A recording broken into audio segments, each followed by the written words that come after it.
हम लोग अब रेशियो एनालिसिस शुरू करेंगे। रेशियो एनालिसिस में बहुत सारा पार्ट है। जैसे एक पार्ट है तुम्हारा लिक्विडिटी रेशियो और एक पार्ट तुम्हारा क्या है, सॉल्वेंसी रेशियो।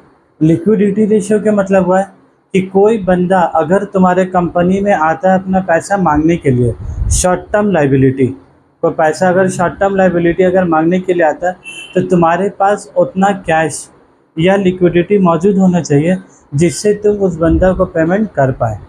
बोला जाता है जिस कंपनी का लिक्विडिटी जितना अच्छा होता है वो कंपनी का मार्केट में क्रेडिबिलिटी उतना ही बढ़िया होता है, क्योंकि अगर उसके पास लिक्विडिटी है तभी ना दूसरा सप्लायर क्रेडिटर तुमको रॉ मटेरियल तभी सप्लाई करेगा।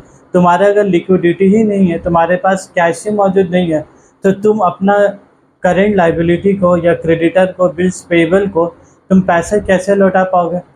तो कोई रास्ता ही नहीं है।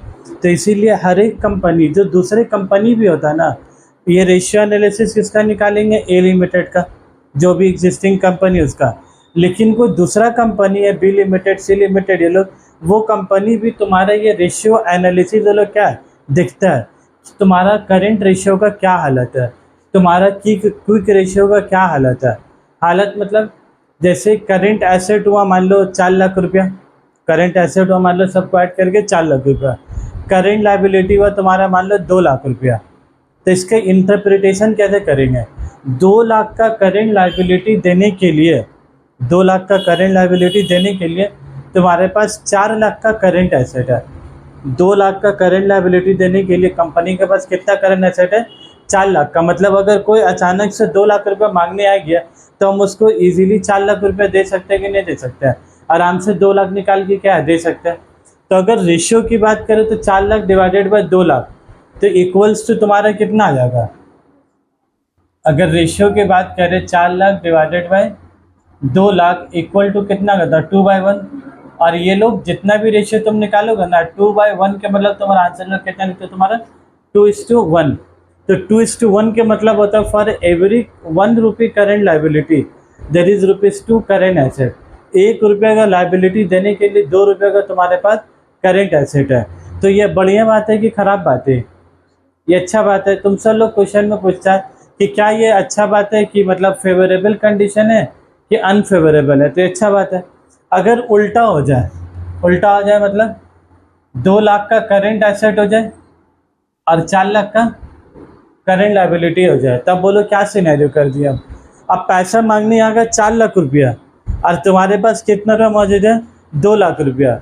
तो 4 लाख 2 लाख डिवाइडेड बाय 4 लाख, अभी 2:1 का बदले क्या आएगा, 1:2। तो इसका आंसर भी कैसे लिखेंगे, 1:2। अब इसको कैसे पढ़ेंगे, 2 रुपया का करेंट लाइबिलिटी देने के लिए मेरे पास कितना करंट एसेट है, 1 रुपया। तो 2 रुपये का करंट लाइबिलिटी देने के लिए 1 रुपया करंट एसेट है। तो इसका मतलब है कि तुम कुछ न कुछ करंट लाइबिलिटी को पैसा दे नहीं पाओगे। तो इसका मतलब तुम्हारा लिक्विडिटी पोजीशन अच्छा नहीं है। तुम एक आदमी को पैसा लौटा नहीं पाओगे और बाहर निकलने के बाद तो 3-4 आदमी को तो क्या है बोलेगा पैसा नहीं मिला। तो उससे क्या होगा, कोई अदर सप्लायर होगा वो तुमको फिर रॉ मटेरियल सप्लाई करना बंद कर देगा। फिर समझ में आई बात? तो ये है तुम्हारा करेंट रेशियो। तो करेंट रेशियो क्या होता है, current asset divided by current liability. अब तुमको ये लोग क्वेश्चन में एक्चुअली बोला जाता है रेशियो एनालिसिस के बारे में कि where accounting ends comma ratio analysis starts, जहाँ पर अकाउंटिंग का काम खत्म होता है। Issue of share, issue of debenture, underwriting of share, company final account, जो भी चैप्टर है सब बना के जहाँ फाइनल अकाउंट का काम खत्म होता है उसके बाद से रेशियो एनालिसिस का काम शुरू होता है। तो क्योंकि एनालिसिस का मतलब कि क्या हुआ, तुम्हारा सारा कंपनी का काम होने के बाद अब एनालिसिस शुरू होगा कि साल भर कंपनी चला तो उसका फाइनेंशियल पोजीशन कैसा है, फाइनेंशियल परफॉर्मेंस कैसा है। तो इसीलिए बोला जाता है, इसीलिए कितना बार ये लोग क्वेश्चन में तुमको बैलेंस शीट और प्रॉफिट एंड लॉस अकाउंट तुमको क्वेश्चन में क्या है दे देता है। बैलेंस शीट या प्रॉफिट एंड लॉस अकाउंट तुमको क्वेश्चन में दे देगा। अब तुमको उसमें से आइटम चुन चुन के निकाल के तुमको अपना फॉर्मूला में क्या करना है, उसको फिट करना रहता है। जैसे हम बोले थे पहले, जैसे ये है तुम्हारा बैलेंस शीट, जैसे ये तुम्हारा क्या हो गया, बैलेंस शीट। इसको थोड़ा ऊपर देखोगे तो खड़ा नहीं होगा तुमको, देखो एक बार।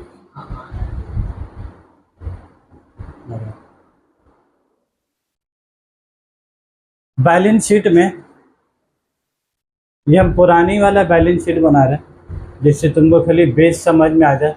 इधर हम लोग क्या लिखते हैं, एसेट। इधर हम लोग क्या लिखते हैं, लायबिलिटी। ठीक है। अभी बैलेंस शीट तो तुम लोग बहुत ही बार बना चुके हो, 10 बार 20 बार 100 बार तो कम से कम बना ही चुके होगे। लेकिन हकीकत चीज़ अब तुम लोगों को पता चलेगा बैलेंस शीट के बारे में। तुम लोग यहाँ कैसे लिखते थे, land and building, plant and machinery,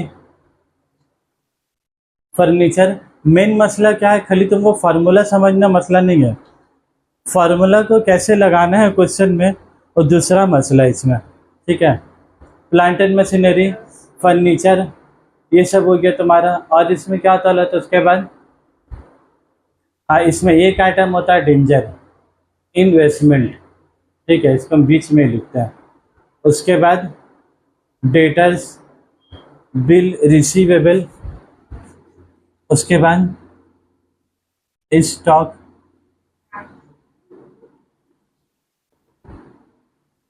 prepaid expense, cash in hand, cash at bank. और इसमें एक होता है, तुम लोग पता है कि नहीं, ये देखे कि नहीं देखे तुम लोग, एक आइटम होता है मिसलेनियस एक्सपेंडिचर। इसके अंदर कुछ कुछ चीज़ ऐसे लिखा होता है, discount on issue of shares. एक और इसमें आइटम होता है डिफर्ड एडवर्टीजमेंट एक्सपेंडिचर। ऐसे करके इसमें एक हेड होता है मिसलेनियस एक्सपेंडिचर बोलकर। ठीक है। उसी तरीक़ा से तुम्हारा अगर लायबिलिटी साइड की बात करें तो equity share capital, preference share capital, reserve and surplus, debenture, bank loan, creditor, bills payable, bank overdraft, short term provision, short term loans. जैसे ये शॉर्ट टर्म लोन होता है वैसे तुम्हारा क्या होता है, लॉन्ग टर्म लोन भी होता है और लॉन्ग टर्म प्रोविजन भी होता है। इस तरीके से तुम्हारा बैलेंस शीट है। और ये बैलेंस शीट का दोनों साइड, ये बैलेंस शीट का दोनों साइड तुम्हारा क्या होगा, टैली होगा। तो मसला क्या है, इधर है तुम्हारा एसेट और इधर है तुम्हारा लायबिलिटी। अब तुमको क्या समझना है, debtor, BR, stock, prepaid expense, cash और बैंक, ये सब मिलाकर और इन्वेस्टमेंट। अब इन्वेस्टमेंट का जो बात बोले थे, इन्वेस्टमेंट दो टाइप का होता है। क्या टाइप का होता है, दो टाइप का। इसके बारे में तुम लोग तो पढ़ोगे बाद में बीकॉम में। इसमें क्या था, अकाउंटिंग स्टैंडर्ड 13 बोलकर इन्वेस्टमेंट, एक अकाउंटिंग स्टैंडर्ड ही इन्वेस्टमेंट के ऊपर बोलता है। इन्वेस्टमेंट दो तरह का होता है, एक लॉन्ग टर्म इन्वेस्टमेंट और एक शॉर्ट टर्म इन्वेस्टमेंट। तो सिर्फ अगर नाम इन्वेस्टमेंट है, ना ही वो लॉन्ग टर्म लिखा ना ही वो शॉर्ट टर्म लिखा, तो वो माना जाता है कि वो लॉन्ग टर्म है। लेकिन अगर इस तरीक़ा से लिखा हुआ तुम्हारा लॉन्ग टर्म इन्वेस्टमेंट और क्या लिखा तुम्हारा शॉर्ट टर्म इन्वेस्टमेंट, एक्चुअली ये डिपेंड किसके ऊपर कर रहा है, तुम जहाँ रुपया लगाए हो, तुम जहाँ रुपया लगाए हो वहाँ तुम कितने दिन के लिए लगाए हो, क्या मकसद से लगाए, उसके ऊपर में वो लॉन्ग टर्म और शॉर्ट टर्म डिपेंड करेगा। जैसे बहुत सारे आदमी शेयर्स में ट्रेडिंग करता है, इन्वेस्टमेंट करता है, सुबह लगाए रुपया, शाम में स्क्वायर ऑफ कर लिया। स्क्वायर ऑफ मतलब शाम में बेच के पैसा अपना ले लिया। तो ये इन्वेस्टमेंट तुम कितना घंटा के लिए किए, शॉर्ट टर्म एक दिन के लिए किए। बहुत आदमी लोग बीएसटीडी वगैरह में पढ़े, आईएफएस में पढ़े, एक होता है ओपन मार्केट ऑपरेशन बोलकर, जहाँ पर ही फोर्टनाइट ट्रेडिंग होता है 14 दिन के लिए। आज लगाए 14 दिन के बाद पैसा तुमको मिल जाएगा, तो वो भी तुम्हारे क्या हो गया, शॉर्ट टर्म इन्वेस्टमेंट। और कोई आदमी इन्वेस्टमेंट करता है रिलायंस में, सब शेयर्स में, आज लगाया पैसा, शाम में नहीं बेचा, कब बेचा? 3 साल का बाद, 4 साल का बाद। तो अब कोई शाम में बेच दे रहा है, कोई 14 दिन के बाद बेच रहा है, कोई 5 साल के बाद बेच रहा है। तो ये पूरा का पूरा बोला जाता है लॉन्ग टर्म और शॉर्ट टर्म डिपेंड करेगा इंटेंशन ऑफ इन्वेस्टर। जो इन्वेस्टर होगा वो किस नियत से रुपया लगाया, उसी के ऊपर में तुमको शॉर्ट टर्म और लॉन्ग टर्म को इन्वेस्टमेंट को डिवाइड करने होगा। तो तुमको तभी नहीं बोलोगे इंटेंशन ऑफ बायर क्या तुम्हारा एग्जाम के लिए। तुम्हारे एग्जाम के लिए तुम कितना रखना है, लॉन्ग टर्म इन्वेस्टमेंट होगा तो वो ऊपर चले जाएगा फिक्स एसेट में, और शॉर्ट टर्म इन्वेस्टमेंट होगा तो तुम्हारा क्या आएगा, वो current asset. Short term investment होगा तो करेंट एसेट में आएगा, जैसे कि B R, debtor, B R, stock, prepaid expense, ये सब तुम्हारे क्या हो गया, करेंट एसेट हो। उसी प्रकार से शॉर्ट टर्म इन्वेस्टमेंट भी क्या होगा तुम्हारा, वो भी करेंट एसेट होगा। तो याद रखोगे जितना भी शॉर्ट टर्म मतलब जो भी 1 साल के अंदर जिससे तुमको पैसा मिलेगा, that will be called short term. जैसे डेटर को हम लोग सामान बेचते हैं, कितना क्रेडिट पीरियड होता है, 1.5 महीना, 2 महीना, 3 महीना, तो 12 महीने से तो कम ही है। तो डेटर्स के चले क्या, शॉर्ट टर्म करेंट एसेट। तो एक हो गया तुम्हारा करेंट एसेट। और क्रेडिटर, बिल्स पेएबल, ये वाला जो चीज़ हम लिखा तुम्हारा, creditor, bills payable, bank overdraft, short term provision, short term loan. कुछ लोन शॉर्ट टर्म होता है, 3 महीना 4 महीने के लिए लोन होता है, तो वो सब तुम्हारा कहाँ चलाएगा, करेंट लायबिलिटी। तो तुमको अब चेक क्या करना है करेंट रेशियो में, करेंट लायबिलिटी देने के लिए तुम्हारे पास कितने रुपए का करेंट एसेट मौजूद है। तो तुमको यहाँ का जितना सारा आइटम होगा, डेटर 1 लाख, ब्याज 1.5 लाख, स्टॉक, सबको क्या करोगे, ऐड, और इसको क्या करोगे, ऐड। दोनों को ऐड करके इधर का जगह करंट एसेट बैठा दोगे, सीएल के जगह में सीएल, डिवाइड करोगे, तुम्हारा रेशियो आ जाएगा। तो कभी 2:1 भी आ सकता है, कभी 1:2 भी आ सकता है। तुम्हारे एग्जाम में तो क्वेश्चन आता है व्हाट इज द कॉल आ रहा है, what is the ideal current ratio. तो आइडियल करेंट रेशियो तुम्हारे कितना होता है, 2:1। मतलब अच्छा कौन सा करेंट रेशियो होता है, 2:1। देखो अभी जब तुम डिवाइड करो तुम्हारा आंसर कभी आएगा 1.25:1, 1.43:1, कभी 2.45:1, ऐसा आएगा। तो 2 से अगर ज़्यादा है तो वो अच्छा माना जाता है, क्योंकि 1 रुपये देने के लिए तुम्हारे पास 2 रुपया मौजूद है। तो ताकि तुम 2 रुपया में 1 रुपये दे भी दोगे तो उसके बाद भी तुम्हारे पास 1 रुपया पॉकेट में रह जाएगा। क्लियर है। उसके बाद इन लोग दूसरा कंसेप्ट क्या लाता है तुम्हारा, क्विक रेशियो। उसके बाद दूसरा कंसेप्ट क्या है तुम्हारा, क्विक रेशियो। क्विक रेशियो में तुम्हारा क्या होता है, क्विक रेशियो मतलब बोलता है जैसा करेंट एसेट है, इसमें से कुछ एसेट हैं, करेंट रेशियो में कुछ करेंट एसेट का आइटम ऐसा होता है ना जो तुमको आसानी से पैसा मिल जाएगा, मतलब जिसको बेचोगे तुमको आसानी से पैसा आ जाएगा।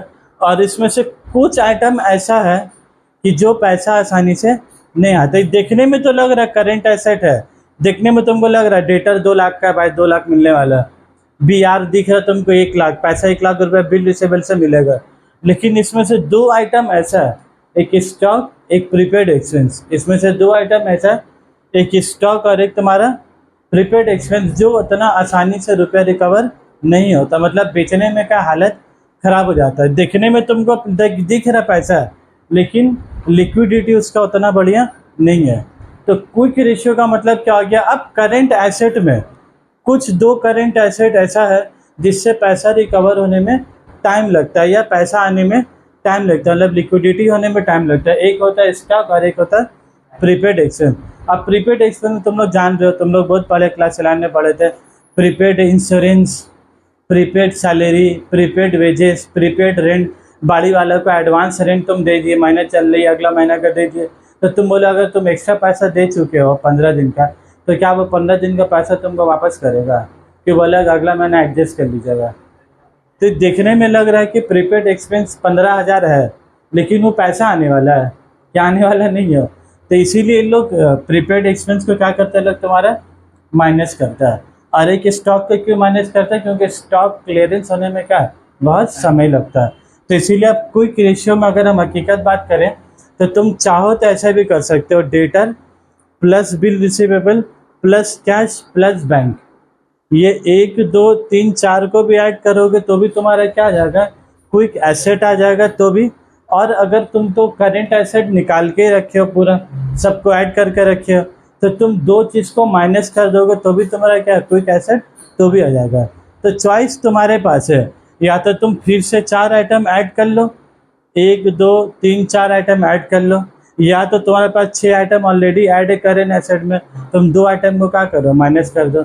माइनस कर दोगे तो भी 4 आइटम आ जाएगा, 4 आइटम को ऐड करोगे तो भी 4 आइटम आ जाएगा। ठीक है भाई, आज इसीलिए हम तुमको बोला आ जाओ। आज रेशियो एनालिसिस अलग ही एंगल से पूरा क्या है समझा रहे। मेन क्या होता है इसमें, फार्मूला ही समझना है, कैसे फार्मूला सब आया है। तो एक एसेट का उठ के न्यूमरेटर बना और एक तुम्हारा लायबिलिटी से उठ के डिनोमिनेटर बना। तो तुम एक बार फार्मूला का लॉजिक समझ जाओगे ना, कौन कैसे आया, तो ये सब इतना तुमको याद करने की ज़रूरत नहीं पड़ेगा। फिर कौन किससे प्लस हुआ, कौन किससे माइनस हुआ, इतना दिमाग में झमेला नहीं होगा। फिर ये डिवाइडेड बाय तुम्हारा क्या बोला, क्विक लायबिलिटी। क्विक लायबिलिटी मतलब क्या होता है, current liability minus bank overdraft. तो बैंक ओवरड्राफ्ट देखो यहाँ पर ही था, creditor bill payable bank OD के। तो चाहे तो तुम 1 2 3 4 को ऐड कर लो, अन्य तो तुम पाँचों को तो ऐड कर ही चुके, पाँचों को तो ऐड करेंट लायबिलिटी में क्या है कर ही चुके। तो फिर से 4 फिर वापस से क्यों काम बढ़ाने का, उससे अच्छा एक आइटम खाली बैंक में क्या करेंगे माइनस, तो उसको माइनस कर देंगे तो अपने आप क्या आइटम बचेगा तुम्हारा, 4 आइटम बचेगा। तो यहाँ पर अपने आप इधर आ जाएगा। तो होता है quick asset divided by quick liability.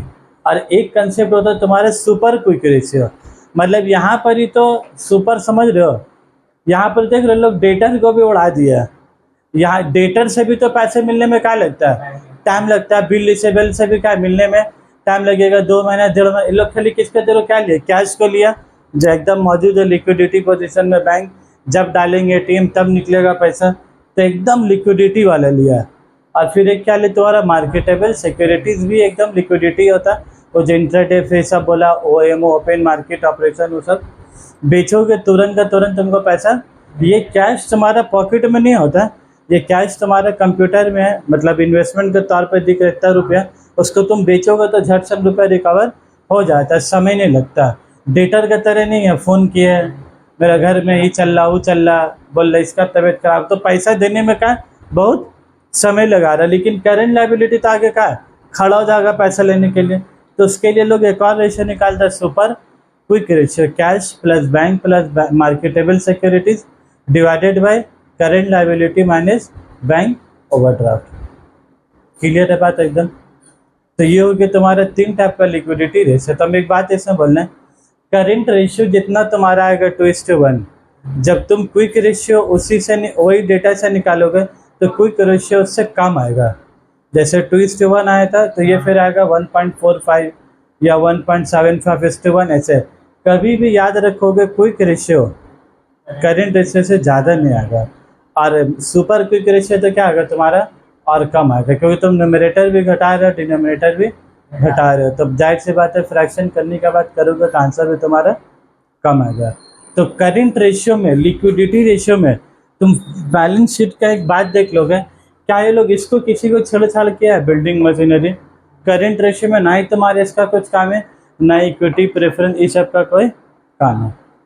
Clear है बात। तो तुमको तुम्हारे क्वेश्चन में अगर सब डेटा दे भी दे बिल्डिंग मशीनरी, लेकिन करेंट रेशियो निकालने टाइम में बिल्डिंग मशीनरी, कैपिटल और रिजर्व एंड सरप्लस उसका कोई काम नहीं है तुम्हारा। ठीक है, अब इसी के साथ अब हम लोग जाएंगे तुम्हारा सॉल्वेंसी रेशियो में। इसका अलग से वीडियो रिकॉर्ड कर दे रहे सॉल्वेंसी का।